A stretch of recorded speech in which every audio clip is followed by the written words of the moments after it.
Hi, everybody. It's Mike from Hear the Watchman. And today's Watchman's Report, we have a certified financial planner from the state of Florida. He's a friend of Ross Powell's.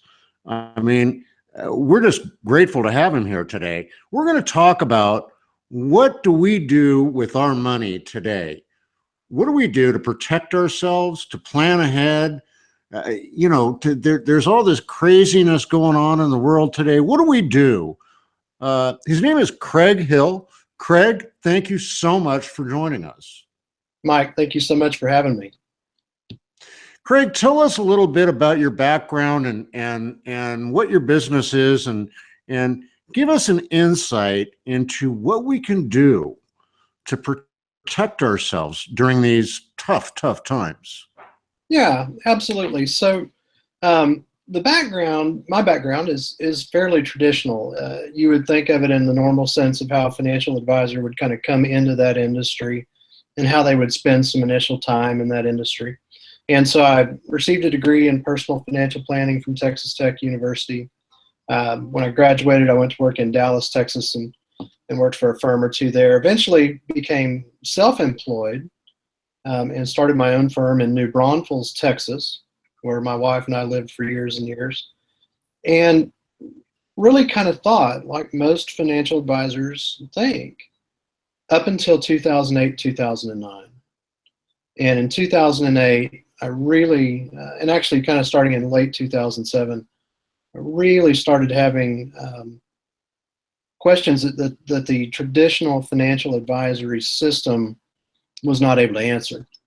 And so I really went through this major worldview shift and began to see things differently, began to think more critically and ask questions that I hadn't asked before. And so that led me to make several changes, led me to embrace some things that I had not embraced before. And so today I would kind of describe myself as having one foot in the traditional role of a financial advisor and one foot out. And so I still do traditional financial and investment advising. I am that's my background, etc. But in 2015, I also started a precious metals business.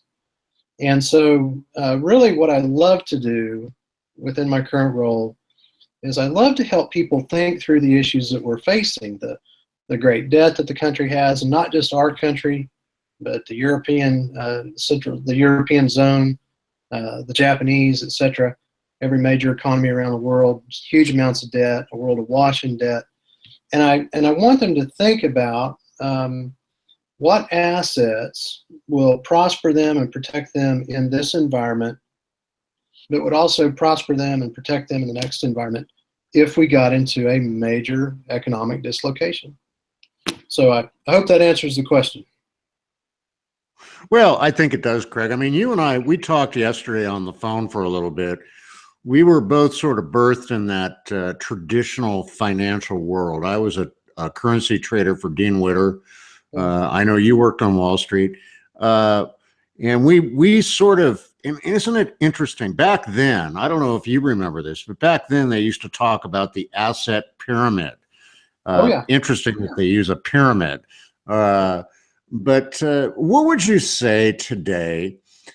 Some of our listeners, they might have, let's say, $5,000 sitting in a bank account somewhere, earning negative interest. What can they do with that $5,000? And that's a great question. And thanks so much for asking it, because I'm going to enjoy answering it. I think I put together a hierarchy of what I thought was important in regards to survival, or what I thought was important to, saying it another way, managing risk if things really got out of control. And when I look at that hierarchy is community, protection, provisions, and capital. And so the first part of that is community. And what I would say is that if you're a person, and maybe you're in your 20s, your 30s, your 40s, you've got $5,000, that's your entire nest egg. I would look at spending that money on something that would benefit my community around me. And so, I would talk about like the trades. the plumbing trade, the electrician's trade. My dad, when things got tough on the farm, I grew up on a farm in northwest Oklahoma. He went and bought a welder, and he started a welding business. And that welding business kept our electric bill paid several times. You know, I know for a fact it did. So I would take that $5,000 and I would think through what my particular skill set is, what my particular blessings are that I have that give me understanding or knowledge. And I would say, how can I take this $5,000 and how can I enhance some skills, etc. Now, maybe you've got that done. Okay, so maybe this is really $5,000 you just don't know what to do with. I would go the next the next notch on the hierarchy, and that's protection. And so to kind of give you a case in point of how that worked out for me, I started buying a few more firearms back in the mid 2000s. And my wife looked at me and she goes, "Why are you buying so many guns? You can only use one at a time." And I said, because if my friends are not intelligent enough to do this, then I would like to be able to arm them if I ever have the need to do so. And so I would go through, you know, and assess what tools do I have available to me to protect me and my family and my community. And so let's say, you know, you go through that and you say, you know, I've got a good pistol for personal protection. It's what I carry around. It's my concealed carry weapon or something like that. Hey, that's great. Do you have a hunting rifle? Do you have a shotgun? You know, and so if you don't have those things kind of in order, I'd look at spending some of that money on getting those things in order. I think those things are important. And I'm hopeful that we're not going to have to use that kind of stuff. I'm hopeful that we're not going to go into just some major third world, absolute horrible crash or catastrophe. But at the same time, I understand that the possibilities are such that I took the steps to shore up my protection of myself, my family, and my community. So, and I would just keep stepping up that if that's in order. So if you've got some skills, if you've got some weapons and personal protection, etc., then I would look at provisions. And, you know, we live down here in Florida, in Southwest Florida, and we face hurricanes all the time. And so we'd always had, since moving to Florida, some provisions around the house. But in looking at the financial crisis, and what we learned from that lesson, we took and really expanded that. So we had moved to Florida because we wanted to live on the water, and now we live on 5 acres out in the country. And I did that intentionally. Okay, so we took and said, okay, if 1 month's food is sufficient for hurricane preparation, how much food do we need for a financial hurricane? And so we went through the process of, we have a coop with chickens, we have a pond with tilapia, we garden. We're not spending every dime that we've got on preparation, but we're more prepared than we were. We're trying to get our house more in order each day. And so, you know, if you've done all of those things, community protection, provisions, then I got to look at capital. And I got to say, you've got to think about, where can I best protect this capital? Where can I best grow this capital? And so if you've got $5,000 and you have no precious metals whatsoever, I think it's intelligent to have some precious metals. I think that that's a wise use. I would also tell you that, you know, if you live out on an acreage and you can get 2 or 3 head of cattle for that $5,000, maybe you can get a bred mama cow or 4 or 5 of those. I would do that. That's just gold and silver walking around on the hoof, you know. And so again, you know, I try to have this framework, this conceptual idea of how I can work through as I make these own decisions myself. So when I come into money and I don't need it for my day-to-day living, I'm looking into that framework, into that hierarchy, into that concept, and I'm saying, where do I need to place those assets? Where do I need to put that money?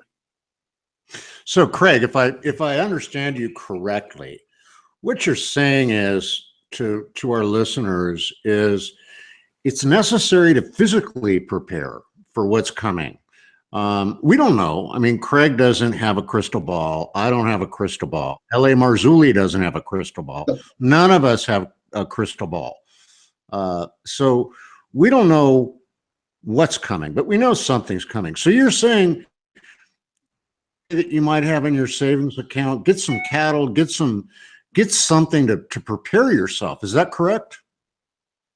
Yeah, I am, because, and the reason that I say that is that most people have never thought of the life around them in that framework. Now, again, I'm not predicting there's this huge crash coming. I didn't get in the precious metals business to sell precious metals on fear and trying to, sow fear into the hearts of people so they'll do what I want them to do. I'm not saying that. But what I am saying is that things are dicey.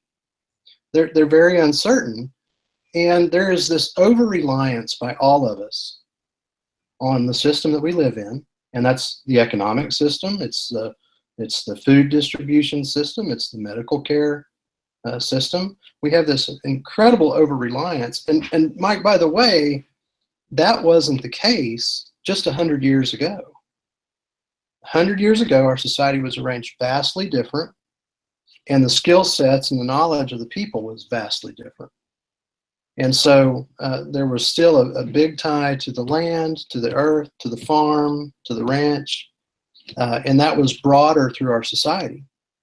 And today we have most people that have never worked in that kind of environment, and they've never raised a garden. They've never thought about, what if there was, and let's take it, not a financial collapse, but let's just take a really bad natural disaster.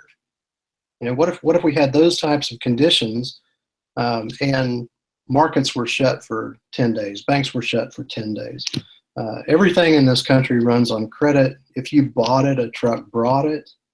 And so if that truck can't get there, and I'm just saying that, again, after having gone through the financial crisis of 08, 09, I came to an understanding, at least for me, you don't have to accept my opinion, but for me and my family, I said to myself, things are not as stable as I've been taught that they are. And because of that, I started thinking different. I started acting different. Well, Craig, let's look at this. What would you say is the single biggest threat that our economy has against it right now? Yeah, I would say that the biggest problem I see is this continual squeeze on the middle class, which the middle class in the United States, having discretionary income, money they can spend on something outside of survival and day-to-day living, that has created an enormous amount of work for tons and tons of people.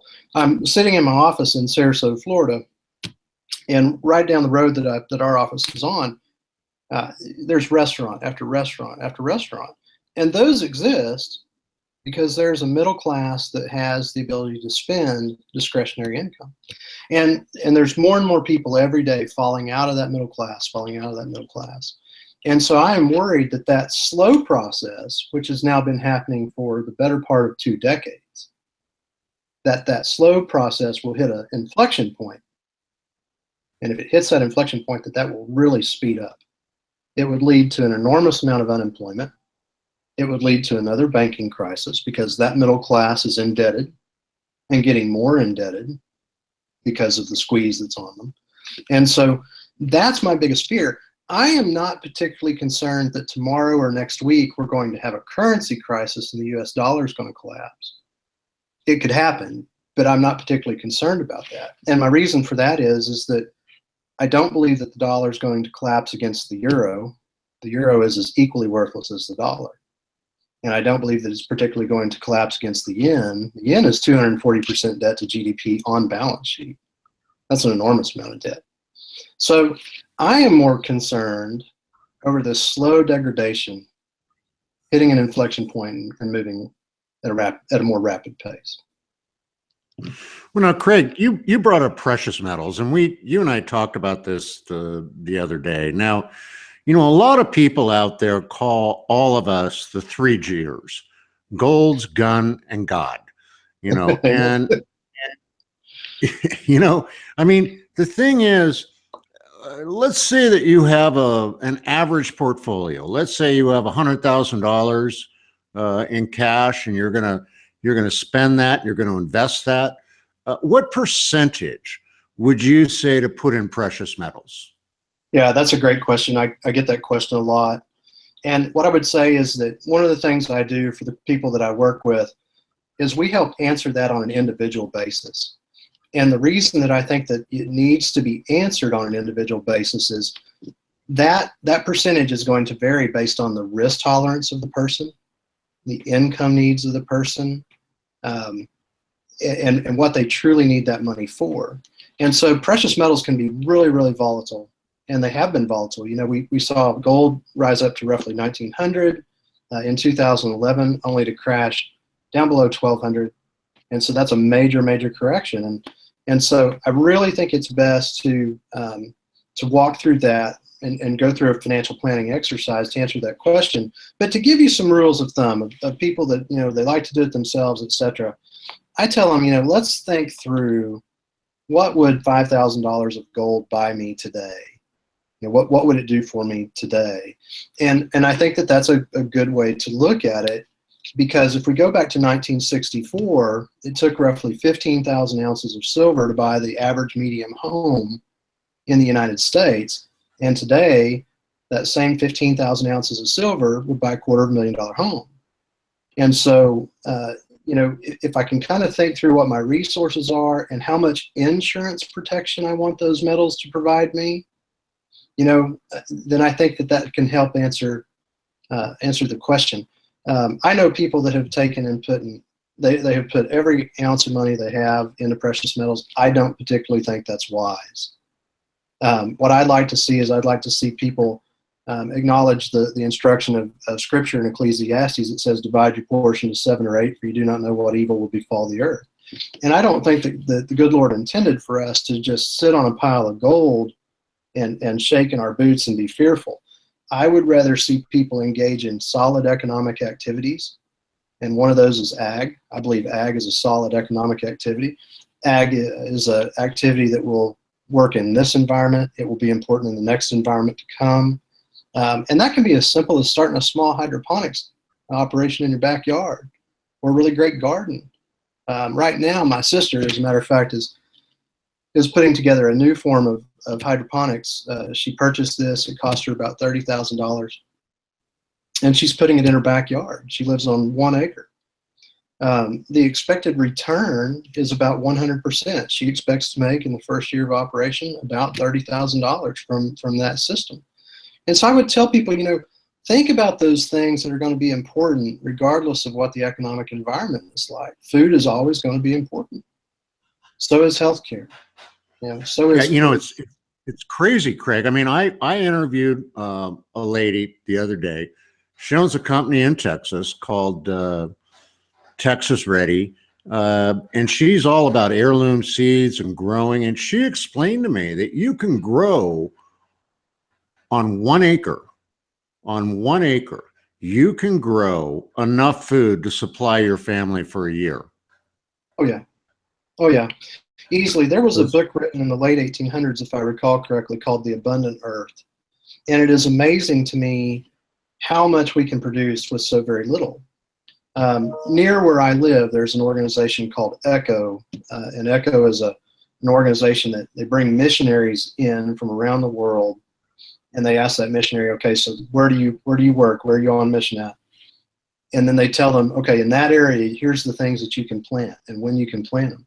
And it is amazing to me that if you have a little bit of knowledge, how much food you can produce, and it doesn't take a great area.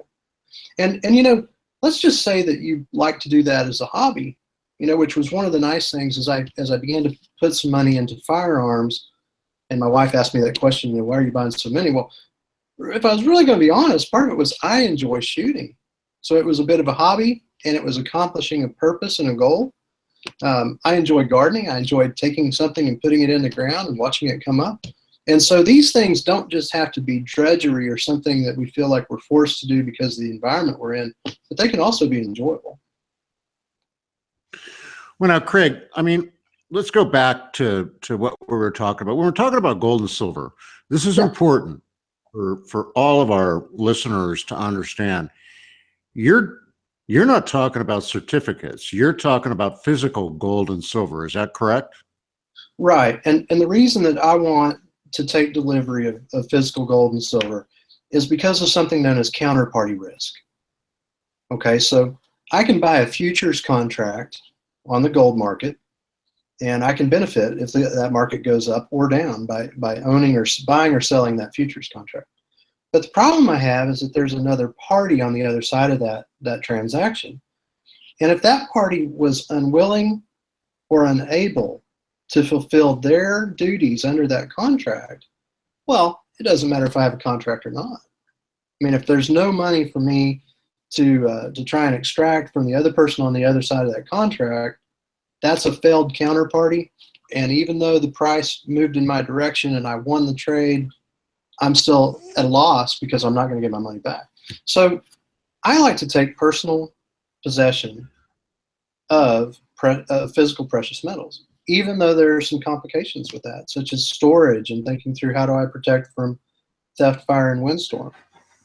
But that's my preference. And I'm not saying that people have to do that with every ounce of silver or gold that they buy, but I do suggest that they at least have some of it in their physical possession.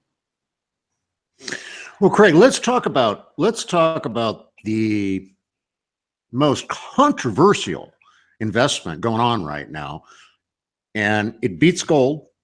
It's far exceeded the price of gold, and that would be Bitcoin. What can you tell us about Bitcoin? Yeah, so Bitcoin's interesting. I will, full disclosure, I don't own any. I don't particularly believe that it meets the necessary elements of what is truly money. But I do think that Bitcoin is benefiting from what I would call this slow awakening of people around the globe to coming to the realization that the monetary systems offered by their governments are unstable and prone to great volatility swings. And so I see Bitcoin as kind of having this beneficial relationship. The more angry and upset people get with how the governments are spending money, creating money, using money, etc., the more that Bitcoin has benefited. And quite honestly, probably in the next year or so, I may buy a little bit of it. I'll never put a lot of money into it just because it does not meet the definition of money. But I may buy some of it as a speculative bet. But Craig, I mean, would you say that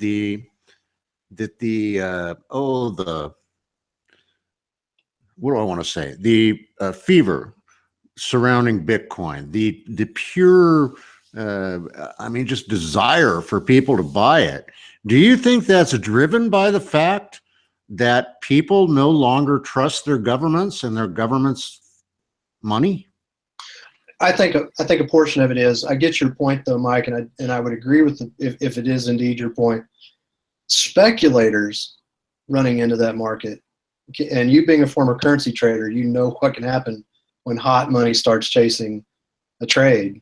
It can be vastly overbid, and that may indeed be the case with it. Which is actually one of the problems with it. How do you value Bitcoin? Against what benchmark are you going to value it against? It's brand new. There's no history to it. There's no way to know. And again, I know for a fact that there is always going to be a value on 20 head of cattle standing out in a pasture. Now, it can go up and it can go down, but they're always going to have value.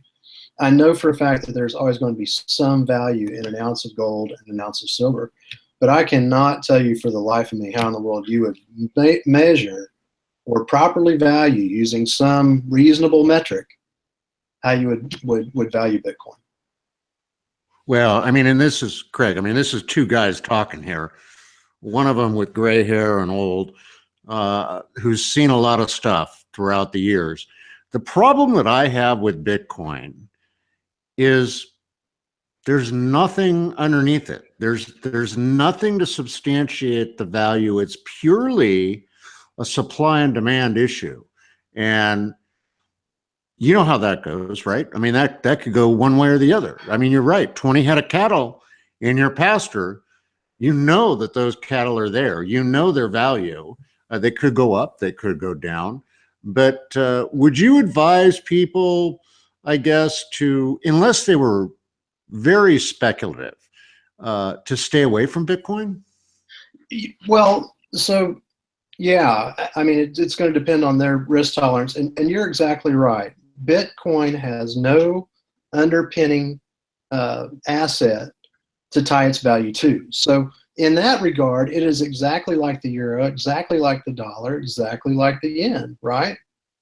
But the difference, the supposed difference of Bitcoin versus the dollar, the euro, the yen, the Chinese renminbi, is that Bitcoin is supposed to be finite in its creation over a period of time. So that's why it has been a beneficiary. And remember, I say it's a beneficiary from government distrust. Now, is the price mostly driven by speculation? Yeah, probably. But people are recognizing, hey, there's a problem with a government being able to print an infinite supply of money. That is a problem, and it's not a problem that has resulted in massive inflationary death spirals yet. But it is one where we have seen the value of the dollar come down and down and down and down and down over time, and thus the squeeze on the middle class. So what I think is great about Bitcoin is people are realizing that there's a problem with an infinite ability to create money, but I don't think that they've thought it through all the way to the logical conclusion. Bitcoin has some problems in its durability, and that's one of the hallmarks of money, is that it's supposed to be durable. Well, how durable is Bitcoin in the event that you've got a massive power outage that lasts for 20 weeks? If I can't turn a computer on, I mean, we hear talk about EMP attacks and things like that. If I can't turn a computer on, how am I supposed to get it? And that's the thing, Craig. I mean, the to me at least, the fundamental flaw of Bitcoin is that if the grid goes down, it's done. Right, I mean, and it's a durability problem. Again, it's worthless. So, the dollar is more durable than Bitcoin. At least you can get it in paper form.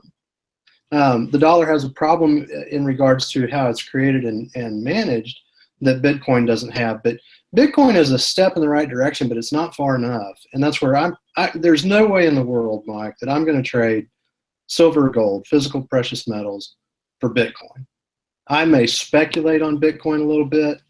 I may play with it because I do think that, you are seeing kind of you've seen exponential run-ups in asset prices in different markets. And you know how, which by the way, those parabolic moves always end badly, except for the people that know, hey, I'm in a parabolic move and I got to get out of this thing at some point. So I would tell people, listen, if you're talking about whether you're going to take money, U.S. currency, and turn it into Bitcoin or gold and silver, I'm going to recommend gold and silver every time.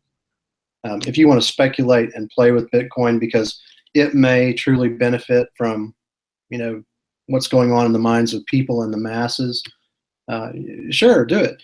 But be prepared to understand that you can experience the worthlessness of what is essentially an electronic byte on a computer somewhere. I mean, that has no real tangible value. So, I think you're right.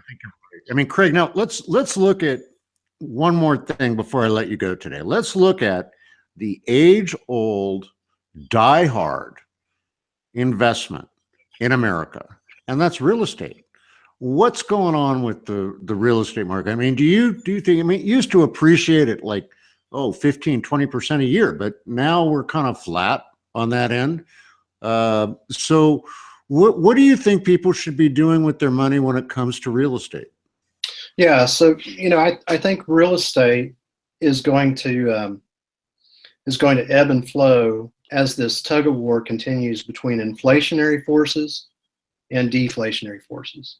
And so let me flesh that out a little bit. The deflationary forces are the middle class can no longer afford to be in the middle class. So you've got this shrinking group of people getting smaller and smaller. And that is a deflationary force because they don't have that discretionary income that they used to have. Therefore, they don't go out and buy the things they used to buy. They don't take the trips they used to take, etc. And if that deflationary force begins to win this tug of war that's going on between this Fed attempted inflation and what we know is happening on the personal balance sheets of people, if deflation wins that tug of war, you're going to see real estate prices go down. And they could go down severely, which again would throw you right back into the throes of an 08, 09 style banking crisis. Okay? If we have a currency problem And again, I don't think that this is necessarily likely.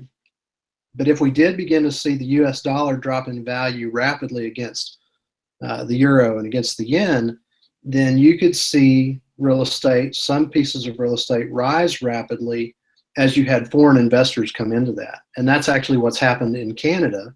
Canada has seen their currency depreciate over the past several years, and we've seen foreign buyers flood Canada, snapping up real estate because their foreign money goes further because Canada has devalued, the currency there has devalued.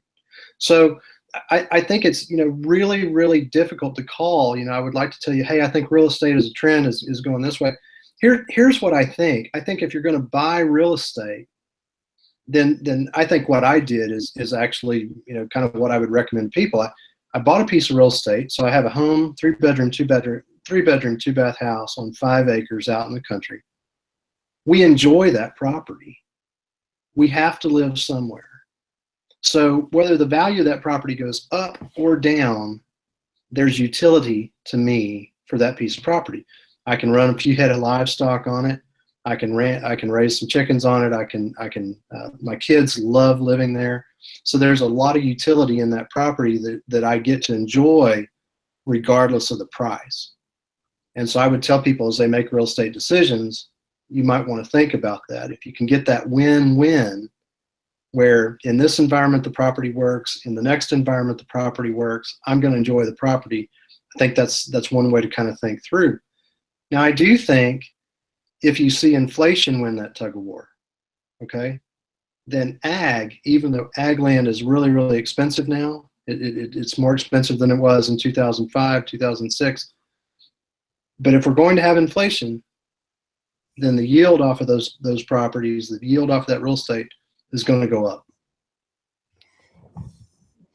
Well, Craig, I mean, that's great advice. I mean, I think what Craig's saying, folks, is when you buy a piece of property, buy it for its utilitarian purpose for you. I mean, don't buy it to think you're going to make 10 times your money off of it. Buy it for the utilitarian purpose that it provides you. Craig, it's funny. We're talking about all this financial stuff, and it just came to me that, and this is maybe something about this, but this is how heinous the financial world operates. When I was a currency trader at a big Wall Street firm, we used to buy bull bear puts. And folks, what that is that's an insurance policy that you buy. It's an option program that you buy, very intricate, very involved, but you buy it so that if the markets collapse, you make a ton of money. And Craig, I mean, what do we do about that? What do you think, is that still going on in the markets today? Yeah, so there's been an ever increasing amount of what the industry would call risk management products, and we saw some of the really negatives come out of the 08-09 crisis because of derivative products or esoteric financial products that were designed to hedge off risk or to really capture an opportunity if price moved in a certain direction. And so one of the problems with that is, again, you've got counterparties in all of those different transactions. And if you have one counterparty fell in that chain, you can end up with what's known as cascading cross defaults. And cascading cross defaults meant that your counterparty, your personal counterparty, the person on the other side of that transaction, they had the money to pay you, except 4 people away from that guy, that counterparty went broke. And the next counterparty went broke, and the next counterparty went broke, and the next counterparty went broke. And then your guy on the opposite side of the transaction calls you and says, I can't pay you, I'm broke, my counterparty went broke. In which case, then you're calling your client, and you're saying, hey, I'm broke, my counterparty went bust. And this is how insane that is. And what's really bad is that the overall economy can be affected by that. But we can't hedge off our personal risk. We get into a real estate transaction, there is no put option for that real estate transaction. There is no put option for us being able to keep our job. My job is an investment. I'm investing time, and I'm getting this return. That's called my paycheck. And if that goes away, I lose. I lose my investment. So it's a very intricate financial system. It is amazing to me the amount of evil intent, the amount of greed and lust that exists in the minds of certain people that create these financial products. And I guess the really scary thing out of that is, the average person out there just doesn't understand how that can affect them. And that is really the heart of what I do. At the end of the day, I am a risk manager. I want to talk to you about the risks that you face. I want to try and make a plan to shore up those risks or remove them. We're never going to live a risk-free life, and I don't believe that God intended for us to do so. But I do believe that we can think differently, act differently, and again, prosper and move forward in this environment or the environment to come. We just got to, we have to think different. We have to act different. Well, Craig, thank you so much for saying that. And folks, here's the bottom line. We all have, we all have our areas of expertise. You may be a carpenter, you may be a plumber, both of which I'm no good at. So when it comes time that I need someone to do some carpentry or some plumbing, I go out and hire the best carpenter or the best plumber that I can find at the best rate. And that's what Craig is saying. Go to Craig, seek his advice. You don't have to take it, but at least listen to it, so that you know what you're getting into and what's coming down moving forward. Craig, how do people get a hold of you? Yeah, the best way is through my website, which is www.hill, Hill, and Vaughn, VAUGHN, www.hillandvaughn.com. And great way, you can email me through there. You can call me through the website, but that's a great way to get a hold of me. And listen, folks, I'm going to tell you one more time. Craig was recommended to me by Ross Powell. And if Ross tells me that somebody is on the up and up, I know they're on the up and up. So you can trust Craig, call him, get in touch with him, get onto his website, and take a look around. It can't hurt. We are looking at rough economic times moving forward right now. And so you want the best advice you can have. I mean, if you're going to go to a gunfight, do you really want to go to a gunfight with an empty clip? Full. And that's what Craig can do for you. So Craig Hill, thank you so much for joining us today on the show. And we look forward to having you back again. I look forward to it too, Mike. Thank you so much. All right. So until the next time, folks, God bless each and every one of you. Remember, don't be a part of the sheeple. Be a part of the people. Go out there, learn everything you can learn, be a part of what's really going on today, and make a difference in the world for you and for your family. God bless.